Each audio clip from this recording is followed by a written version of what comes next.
नमस्कार। मेरा नाम सुधीर पुरेकर। मैं प्रैक्टिसिंग एडवोकेट हूँ और नॉन प्रैक्टिसिंग कंपनी सेक्रेटरी हूँ।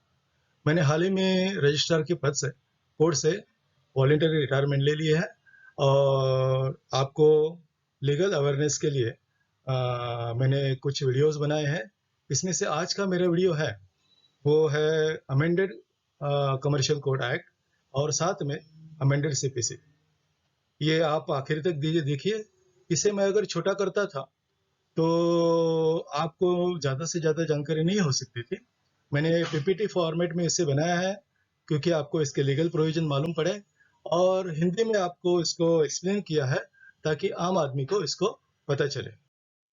तो सबसे पहले कमर्शियल कोड एक्ट जो है 2015 में लाया था, उसकी क्या ज़रूरत थी?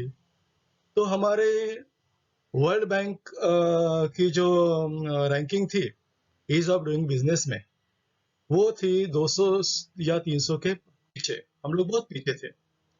और क्यों पीछे थे? तो हमारी जो बायलैटरल ट्रेड एग्रीमेंट होती है, मल्टीलैटरल ट्रेड एग्रीमेंट होती है, उसमें लोगों को, दूसरे देशों के इन्वेस्टर्स को, लोगों को ऐसा लगता था कि बाबा कमर्शियल केसेस जो होती है, डिस्प्यूट्स होते हैं, उसके डिस्पोजल्स है ना, वो लेने होने के लिए ज़्यादा से ज़्यादा टाइम लगता है। उस समय में 1445 दिन लगते थे एक केस डिस्पोज ऑफ होने के लिए। तो गवर्नमेंट ने टारगेट रखा था कि हम लोग इसको है ना 500 दिन के अंदर इसको डिस्पोज ऑफ करेंगे। मतलब कमर्शियल कोड का जो ऑब्जेक्ट है वो speedy resolution of commercial disputes है, ताकि ताकि अगर कमर्शियल डिस्प्यूट कम हो और हो भी तो वो बहुत जल्दी निपटे, ताकि ज्यादा से ज्यादा इसमें इन्वेस्टमेंट हो सकते हैं। तो इसकी वजह से कमर्शियल कोड बिल 2009 में लाया था राज्यसभा में, फिर 2010 में भी रखा था। उसके बाद में लॉ कमीशन ने 355 पेजेस की अपनी एक रिपोर्ट दी। वो राज्यसभा में लॉ कमीशन की रिपोर्ट अप्रूव हो गई 2015 में, और माननीय प्रेसिडेंट का उसको असेंट मिला है 23 अक्टूबर 2015 में। असेंट मिलने के बाद में नेचुरली वो commercial court, commercial division and commercial appellate division of high court 2015 अस्तित्व में आ गया। ये एक्ट अस्तित्व में आने से हमारे देश में 5 जो हाई कोर्ट है, मुंबई, दिल्ली, कलकत्ता, मद्रास और हिमाचल प्रदेश, वहां पर अपीलेट साइड और ओरिजिनल साइड ऐसे 2 डिवीजन थे। जबकि ये एक्ट है कमर्शियल कोड एक्ट, जो ओरिजिनल डिवीजन में ओरिजिनल डिवीजन में केसेस फाइल करने के लिए था। तो बाकी के 24 जो हाई कोर्ट थे, वहां पर ये कमर्शियल कोर्ट के केसेस फाइल नहीं हो सके 2015 में। तो बहुत सारी दिक्कतें आ गई और जो छोटे छोटे के कोर्ट थे, डिस्ट्रिक्ट कोर्ट्स बाकी के देश में, तो उसमें भी दिक्कतें आ गई। इसका ये मतलब नहीं कि 2015 के पहले और 2000 बाद में हाईकोर्ट ओरिजिनल साइड छोड़कर कमर्शियल सूट फाइल नहीं से होते थे। कमर्शियल सूट फाइल होते थे, उसे हम लोग कमर्शियल कॉजेस सूट ऐसा बोलते थे, या रेगुलर सिविल सूट ऐसा भी बोल सकते थे। लेकिन कमर्शियल कोर्ट में क्या हो गया, ओरिजिनल साइड में जो कमर्शियल कोर्ट की जो जुरिडिक्शन थी वो 1 करोड़ की थी।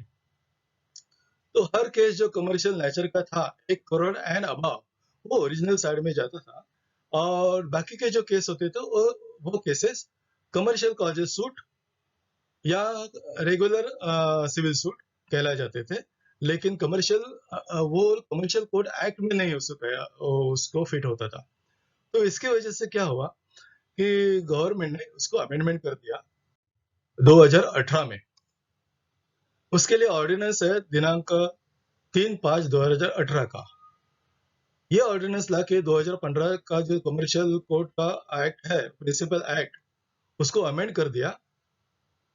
और इसका जो पेक्यूनियरी लिमिट था वो रिड्यूस कर दिया। मतलब 1 करोड़ का पेक्यूनियरी लिमिट था, उसको 3 लाख कर दिया। सेक्शन 221 में जो स्पेसिफाइड वैल्यू थी, वो 1 करोड़ से निकाल के 3 लाख की कर दी। ताकि क्या हो गया कि 3 लाख के ऊपर जो जो केसेस थी कमर्शियल नेचर की, वो कमर्शियल सूट हो सके, ऐसा। और ये करने के साथ में गवर्नमेंट ने उसको कमर्शियल कोड एक्ट में सेक्शन 1 में भी अमेंडमेंट कर दिया।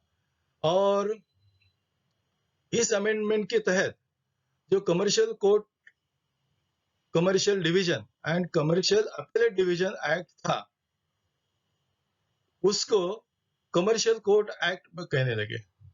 मतलब आपको समझ में आया होगा, वो जो commercial division, commercial code, commercial division and commercial appellate division था, वो limited to the original side of high court था। और कमर्शियल कोड एक्ट 2015 सेक्शन 11 में अमेंडमेंट होने के बाद में वो डिस्ट्रिक्ट कोर्ट के लिए भी एप्लीकेबल हो गया।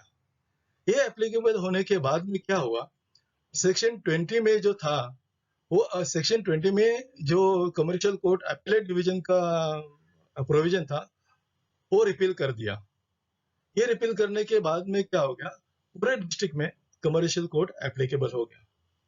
ये बात है 3 मई 2018 की। लेकिन उसी दिन में है ना, डिस्ट्रिक्ट कोर्ट को एम्पावरमेंट ने दे दिया। डिस्ट्रिक्ट कोर्ट को एम्पावरमेंट देने के लिए है ना, 2019 का महाराष्ट्र के लिए 2019 में उसका नोटिफिकेशन निकला। लेकिन वो मैं आपको आगे बता दूंगा, आगे की स्लाइड में। 2015 का जो प्रिंसिपल एक्ट जो जब आ गया, तभी इसमें ये प्रोविजन थी कि इसके जुडिशियल ऑफिसर्स हैं, उनको स्पेसिफिक ट्रेनिंग दी जाए, क्योंकि आईपीआर या इंटरनेशनल जो ट्रांजैक्शन होते हैं, वो ट्रांजैक्शन कैसे डील होते हैं, इंटरनेशनल लॉ के ऊपर आर्बिट्रेशन कैसी होती है, जनरली उनके आर्गुमेंट कैसे होते हैं, क्या होती है। तो वो स्टैंडर्ड मेंटेन करने के लिए सुप्रीम कोर्ट ने या और सेंट्रल गवर्नमेंट ने अमेंडमेंट करके ऐसा डायरेक्शंस इशू किया है कि सब जजेस को जुडिशियल ट्रेनिंग दी जाए, और वो नेशनल जुडिशियल एकेडमी में। नेशनल जुडिशियल एकेडमी हमारे भोपाल में है, और हर स्टेट की एकेडमी अपने अपने स्टेट में है।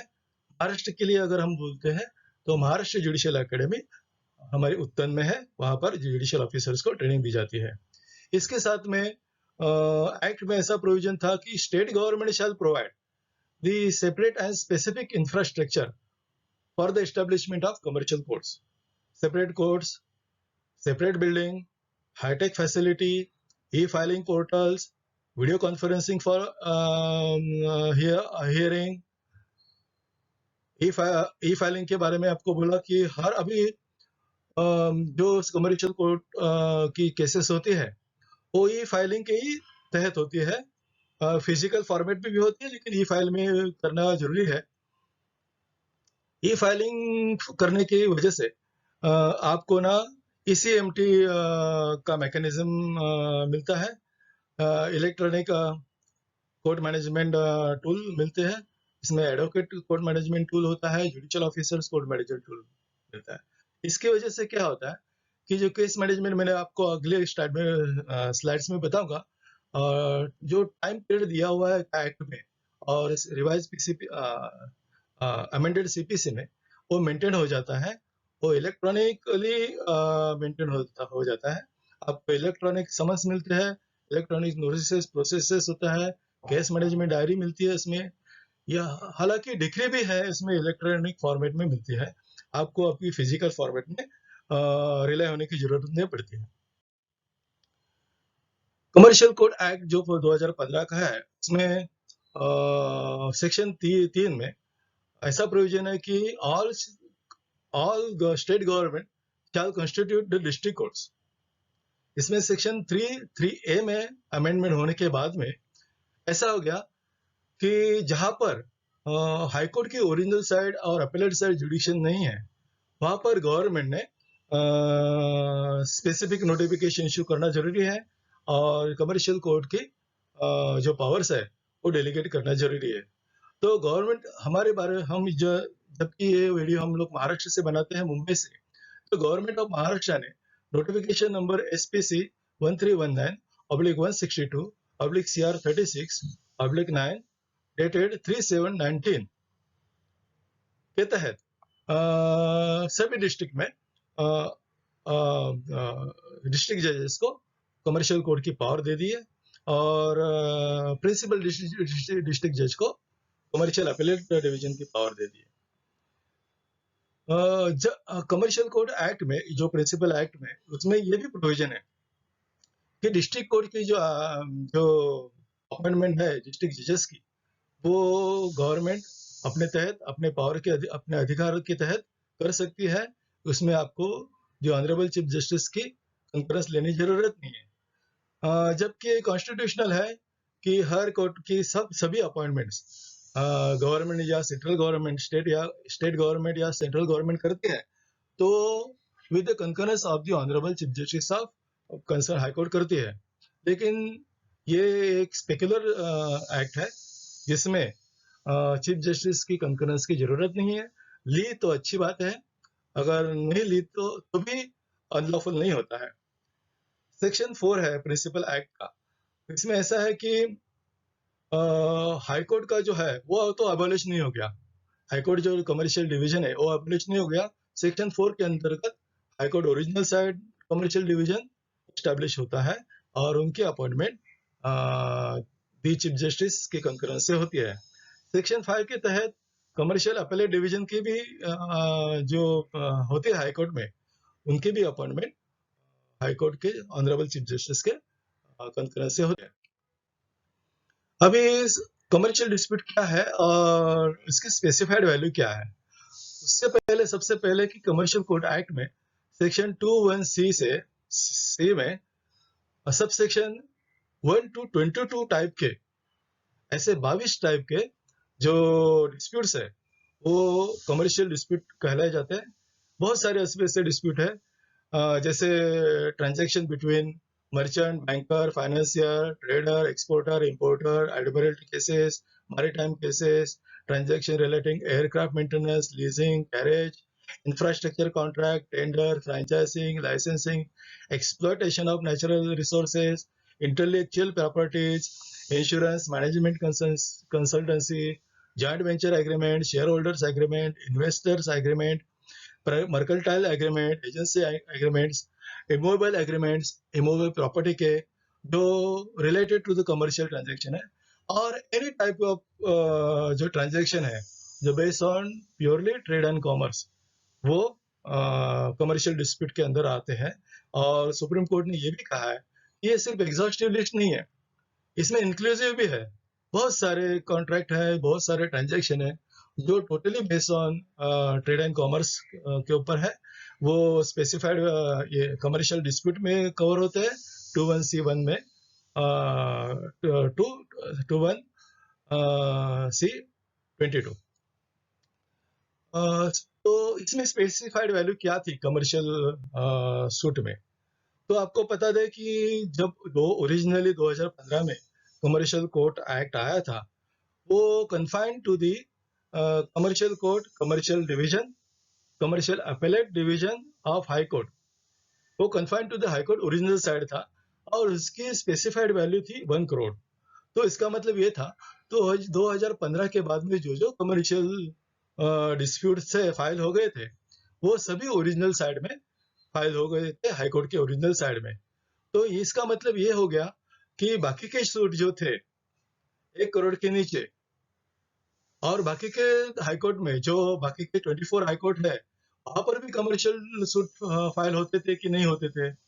हाँ, जरूर होते थे, लेकिन हाई कोर्ट में नहीं होते थे क्योंकि उस बाकी के 24 जो हाई कोर्ट्स है वहां पर ओरिजिनल साइड जुडिक्शन नहीं है। तो वहां के डिस्ट्रिक्ट सिविल कोर्ट में ये सब केसेस फाइल होते थे, लेकिन उसे हम लोग कमर्शियल सूट नहीं कहते थे 2015 के पहले, उसे हम लोग रेगुलर सिविल सूट कहते थे। हमारे बॉम्बे की बात करें तो हाईकोर्ट में भी 2015 के पहले कमर्शियल सूट जो फाइल होते थे उसे हम लोग कमर्शियल कॉजेस सूट बोलते थे। और हाईकोर्ट के अलावा जो सिविल साइड है, जो जो ओरिजिनल साइड जहाँ हाईकोर्ट की है, उस क्षेत्र में, मतलब बॉम्बे, दिल्ली, कलकत्ता, मद्रास में जहां पर ओरिजिनल साइड है, वहां के हाईकोर्ट के अलावा जो सिविल कोर्ट्स है उसको सिटी सिविल कोर्ट बोलते हैं। हम लोग महाराष्ट्र के बारे में बात करेंगे तो बॉम्बे सिटी सिविल कोर्ट की भी ज्यूरिसडिक्शन 1 करोड़ की है। तो इसका मतलब ये हो गया कि जो कमर्शियल ट्रांजैक्शन थे कमर्शियल कॉजेस के ऊपर 2015 के पहले, वो कमर्शियल कॉजेस सूट, वो रेगुलर सिविल सूट हम लोग कहते थे उसको, लेकिन अमेंडमेंट के बाद में वो कमर्शियल सूट कहना हम लोग कहने लगे। तो स्पेसिफाइड वैल्यू के बारे में मैंने आपको बोला, ये हो गया हाई कोर्ट का। लेकिन गवर्नमेंट ने अमेंडमेंट के बाद में सेक्शन 31A में, स्मॉल ए में अमेंडमेंट करके, जहां पर हाईकोर्ट नहीं है, जहां पर हाईकोर्ट नहीं है, वहां पर डिस्ट्रिक्ट कोर्ट को पावर दी, और ये पावर दे दी, हर स्टेट को ये पावर दे दी है। लेकिन हर स्टेट में से महाराष्ट्र ने जो पावर दी, उसका नोटिफिकेशन डेट है 3 जुलाई 2019। उसका रेफरेंस तो मैंने आपको बोला है आपको पहले के स्लाइड में, लेकिन उसकी स्पेसिफाइड वैल्यू है 50 लाख।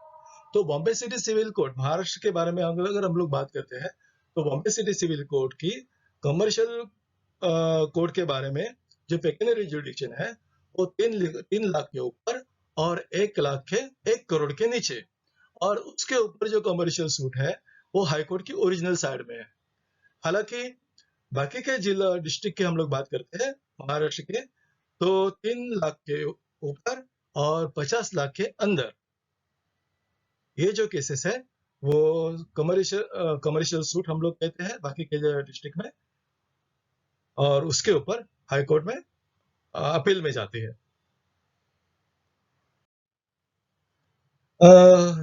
कमर्शियल कोर्ट एक्ट का सबसे बेहतरीन और सबसे प्री रिक्विजिट कंडीशन है, वो सूट फाइल करने से पहले प्री मीडिएशन सेटलमेंट प्रोसेस करना जरूरी है।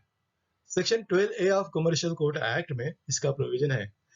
ये प्री मीडिएशन सेटलमेंट प्रोसेस है ना, वो है लीगल सर्विसेज अथॉरिटी, वो हर राज्य के में होती है, हर स्टेट की होती है, हर डिस्ट्रिक्ट की होती है।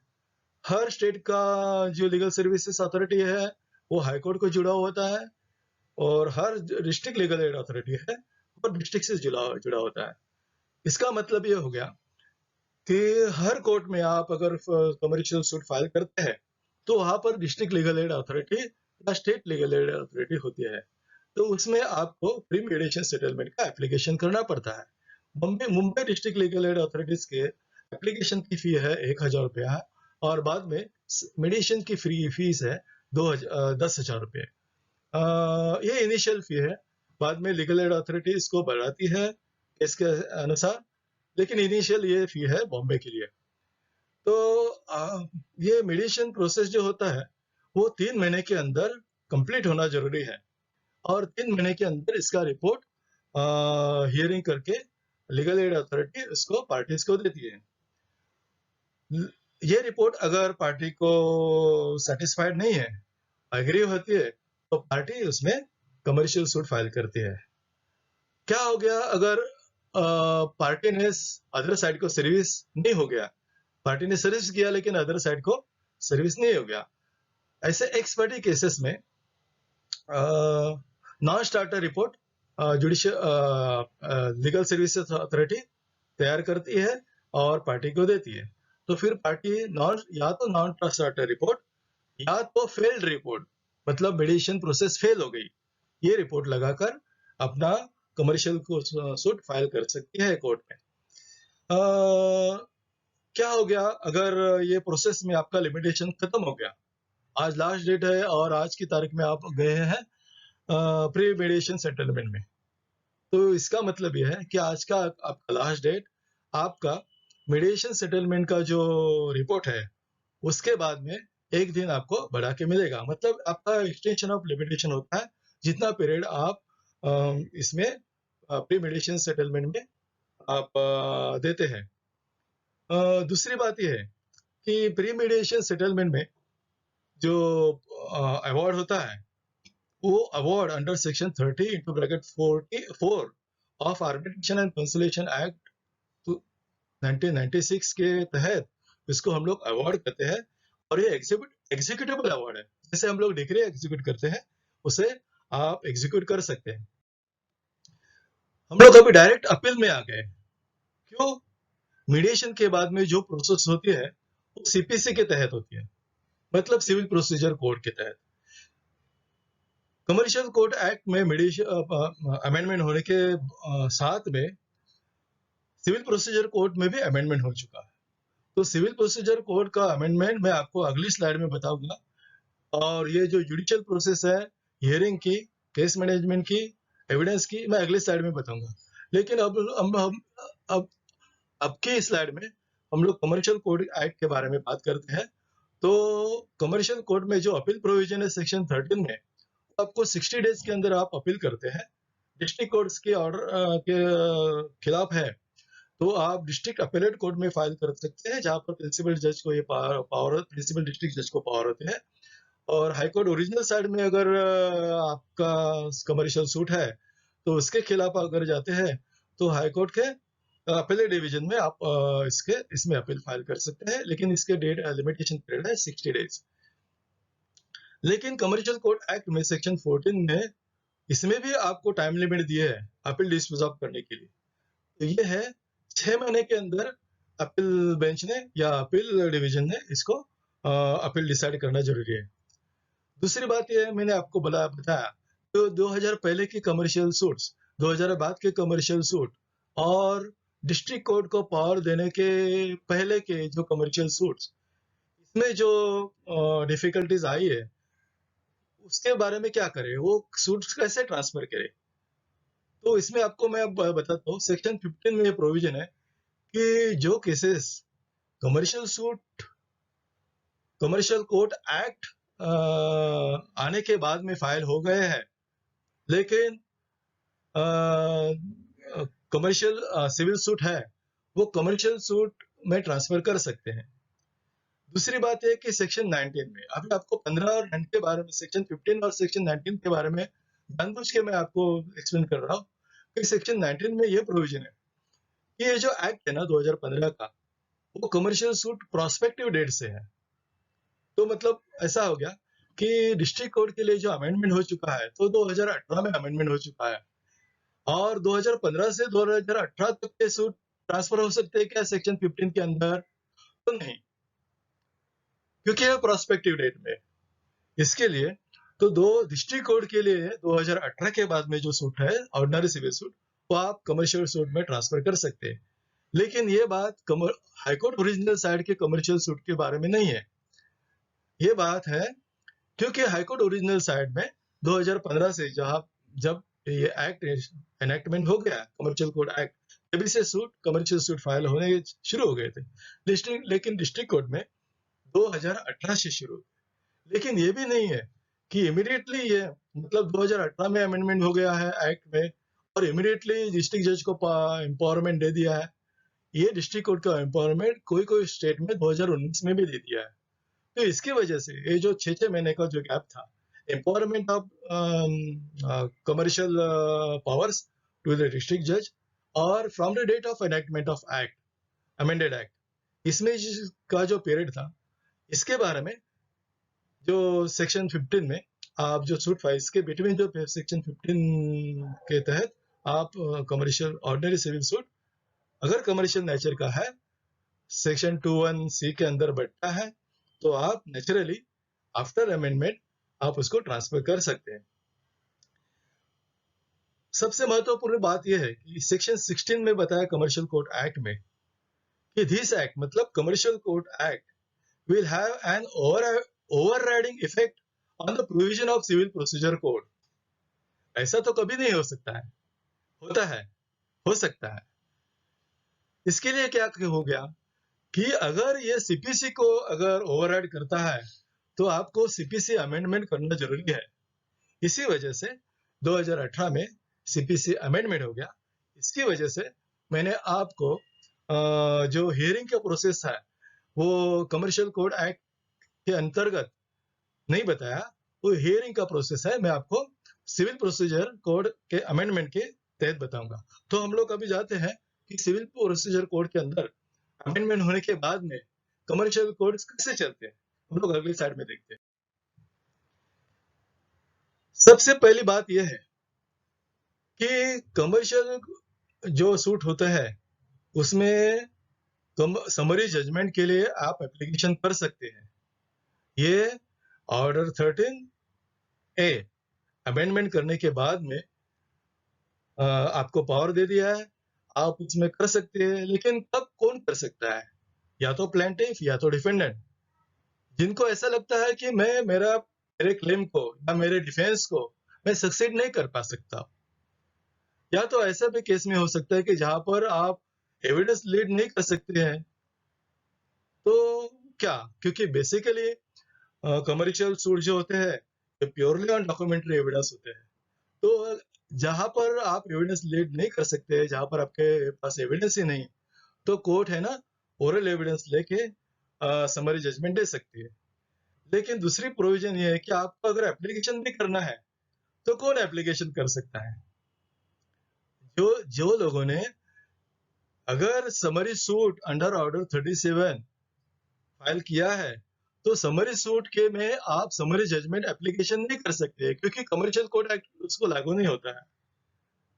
दूसरा बात है कि आपको जो समरी आपको कमर्शियल कोर्ट का जो सूट है उसको आपको डॉक्यूमेंट्री एविडेंस के ऊपर रिलाय होना पड़ता है। मैंने आपको जो बताया था वो, क्योंकि प्लेन के साथ में ही आपको एफिडेविट ऑफ डॉक्यूमेंट देना जरूरी होता है केस में, कमर्शियल सूट में। और इसकी जो फर्स्ट डेट होती है कमर्शियल सूट की, आप एप्लीकेशन करने के बाद में 30 दिन के अंदर आपको फर्स्ट डेट फिक्स करने जरूरी होती है। और यहाँ पर आपको डिफेंडेंट को नोटिस देनी पड़ती है, और नोटिस देने के बाद में डिफेंडेंट को या अदर साइड को नोटिस देने के बाद में 30 दिन के अंदर डिफेंडेंट ने या अदर साइड रिस्पोंडेंट ने अपना इसमें रिप्लाई देना जरूरी होता है। अभी प्लीडिंग क्या होती है?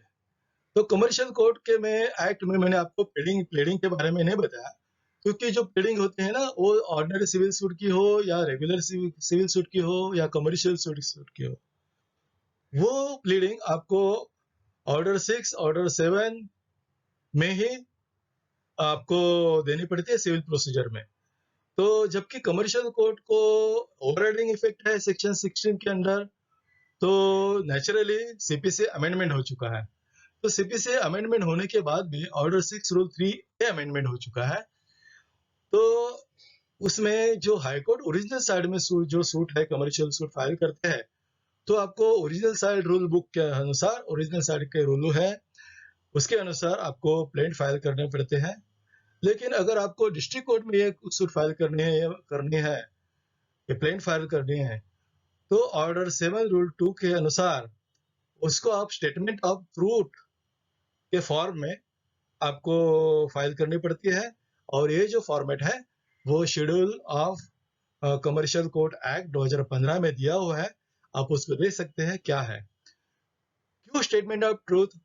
क्योंकि कमर्शियल सूट है ना, वो बेस्ड ऑन डॉक्यूमेंट्री एविडेंस ही होता है।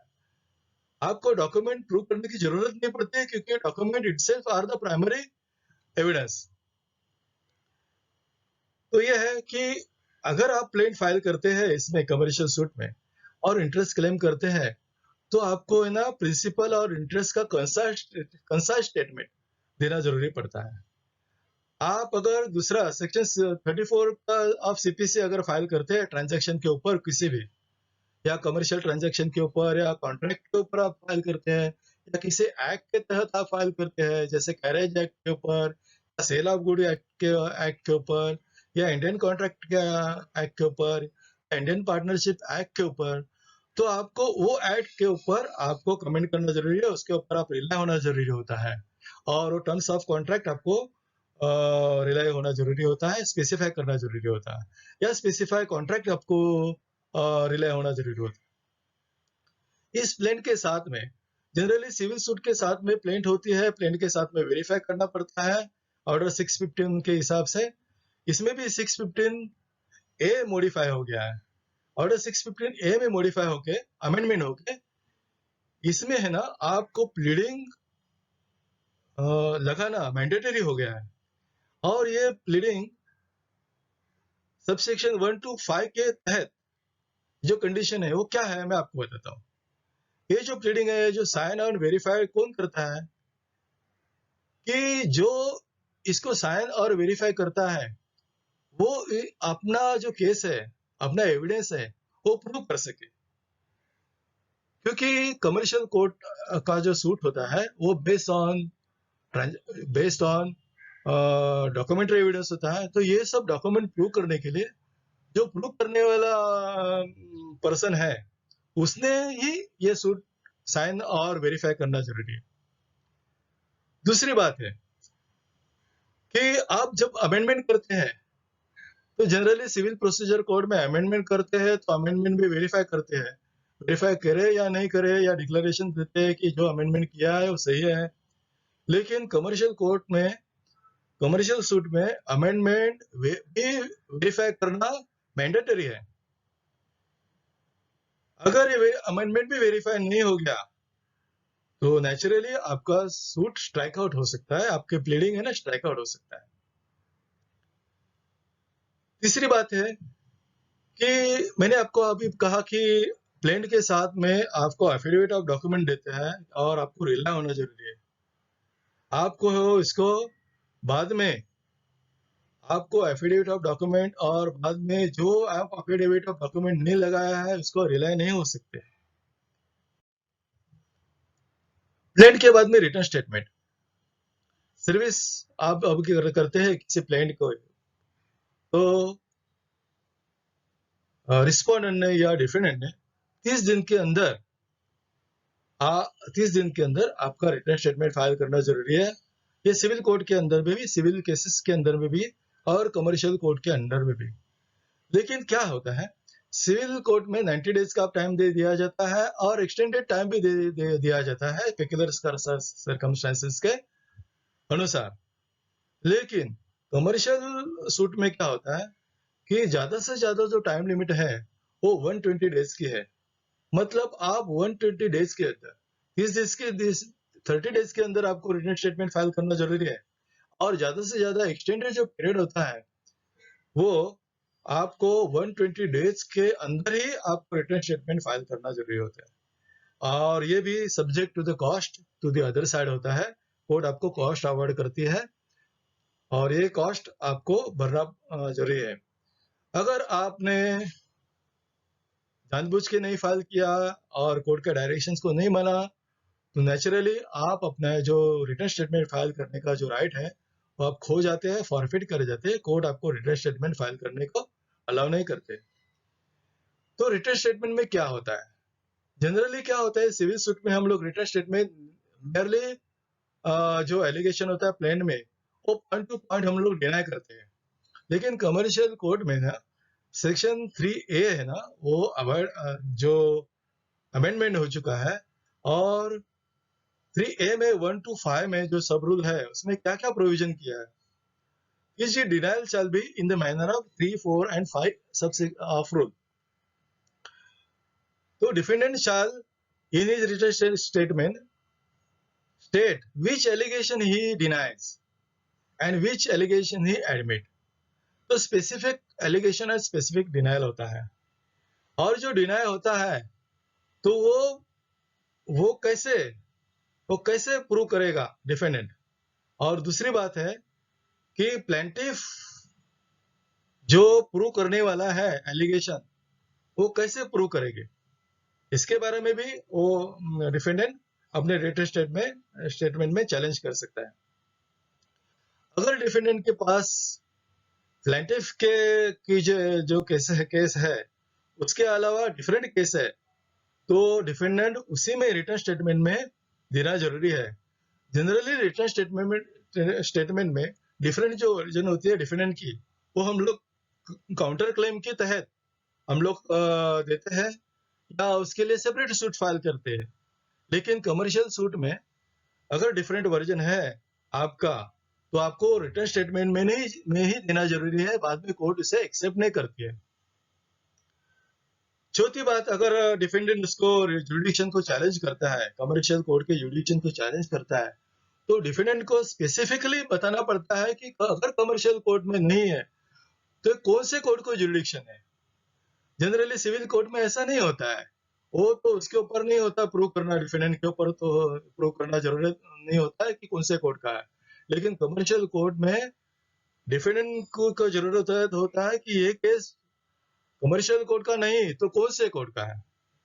पांचवी जो बात है, अगर कमर्शियल कोर्ट में रिटर्न स्टेटमेंट में डिफेंडेंट प्लेंटिफ का वैल्यूएशन चैलेंज करता है तो तो सिविल सूट में इसके ऊपर इश्यूज फ्रेम होते हैं, वो जिम्मेदारी डिफेंडेंट के ऊपर नहीं होती है।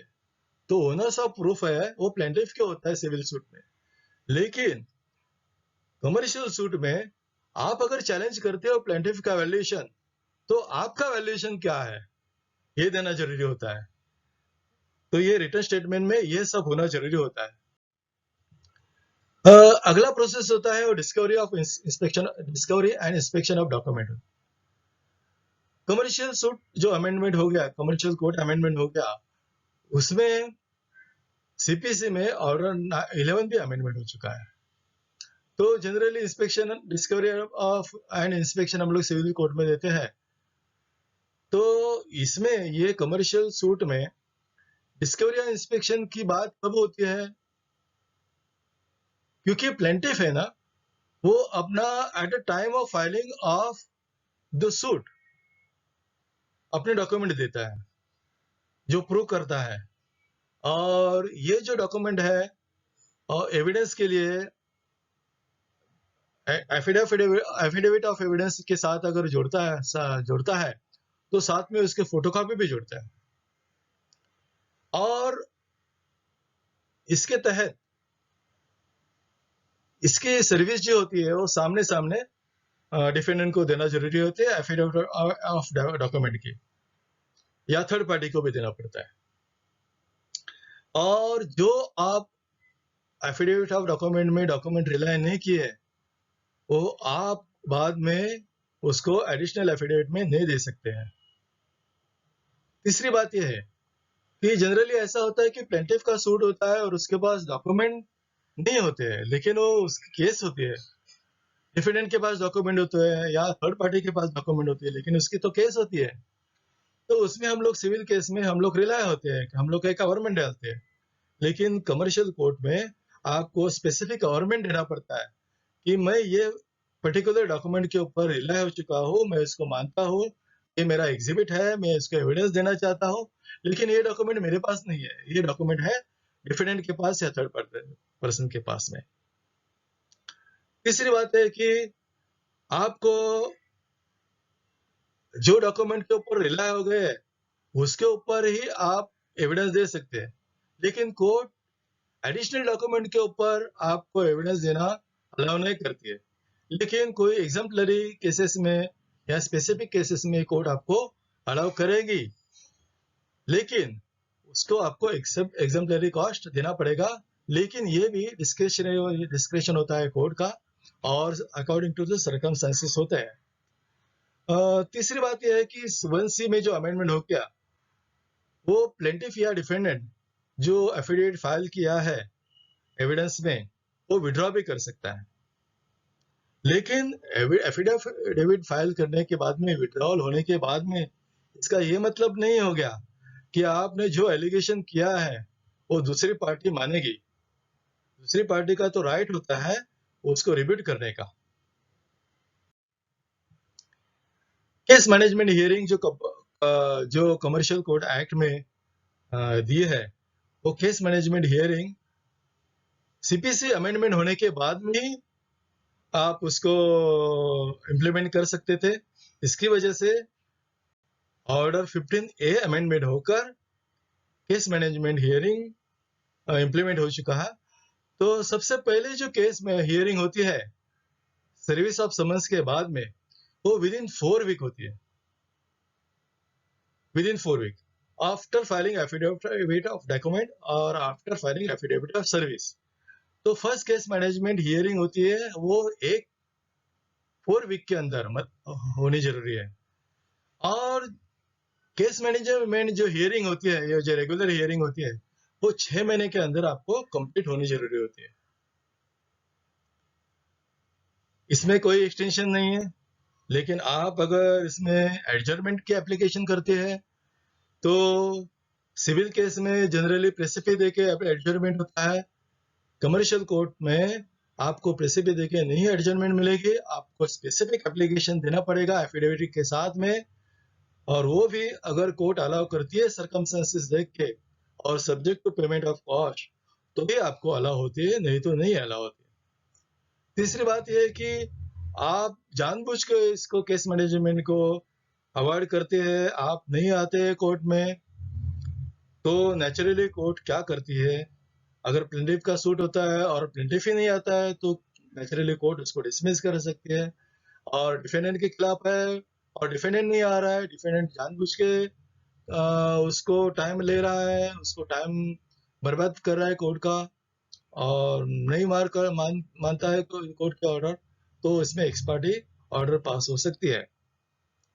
जबकि मैंने कहा कि कमर्शियल कोर्ट में पूरे केस डॉक्यूमेंट्री एविडेंस के ऊपर होता है, लेकिन इलेक्ट्रॉनिक रिकॉर्ड के ऊपर भी आपको एविडेंस देना पड़ता है। वो कमर्शियल कोर्ट एक्ट अमेंडमेंट हो चुका है ऑर्डर 11 में, और आपको आईटी एक्ट 2000 के तहत जो इलेक्ट्रॉनिक एविडेंस है आप पेश कर सकते हैं कोर्ट में, वो कोर्ट एक्सेप्ट करती है। मैंने आपको कहा था कि जो एविडेंस होता है वो एफिडेविट के फॉर्मेट में होता है, ऑर्डर 19 में उसका जो जिक्र किया है, और जो एविडेंस जो एफिडेविट ऑफ एविडेंस देना है आपको, वो क्रोनोलॉजिकल देना है आपको, उसमें डेट सीक्वेंस के हिसाब से देना है, सिनॉप्सिस देनी है date wise, event of fact के अनुसार, और अगर आपका ऐसा नहीं है तो कोर्ट आपको आपकी केस रिजेक्ट भी कर सकती है। इसके बाद में रिटर्न आर्गुमेंट की बात करते हैं हम लोग सीपीसी के अंदर में, तो इसमें भी अमेंडमेंट हो चुका है, ऑर्डर 18 रूल 2 सब रूल 3A अमेंड हो चुका है, और रिटर्न स्टेटमेंट भी और रिटर्न आर्गुमेंट आपको ओरल के साथ में आपको एफिडेविट के फॉर्मेट में भी देना पड़ता है, वो रिटर्न फॉर्मेट में भी देना पड़ता है, और ये आर्गुमेंट आपको 4 weeks from the date of commencement of argument, मतलब आर्गुमेंट के लिए रखिए मैटर, तो आपको 4 वीक के अंदर आपको देनी पड़ती है, या स्पेसिफाइड डेट में आर्गुमेंट की डेट में आपको रिटर्न आर्गुमेंट देनी पड़ती है। अगर आपको रिवाइज रिटर्न आर्गुमेंट देनी है इसके अलावा, तो आपको वो भी आप रिवाइज रिटर्न आर्गुमेंट आपको उसके बाद में 1 वीक के अंदर देनी जरूरी है। तो आर्गुमेंट के साथ में आपको क्या है, जो आप आर्गुमेंट करते हैं कोर्ट में अक्रॉस द बार, वो तो आप रिटर्न फॉर्मेट में देते हैं, इसके साथ में आपको साइटेशन भी देना पड़ता है।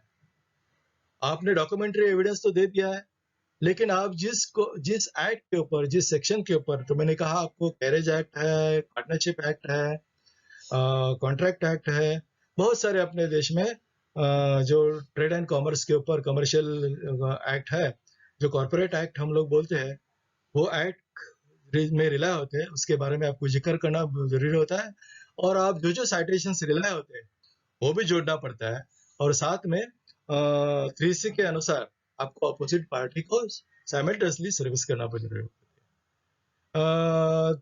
उसके आगे 3D के अनुसार आपने अगर सर्विस की है प्लेंटिफ को, तो अगर अदर साइड डिफेंडेंट को, तो डिफेंडेंट ने अपना counter argument within 1 week, आपको प्लेंटिफ का एक पार्टी का होने के बाद में अपना आर्गुमेंट विद इन 1 वीक देना जरूरी होता है अदर साइड का, तो ये भी 1 वीक का टाइम दिया हुआ है।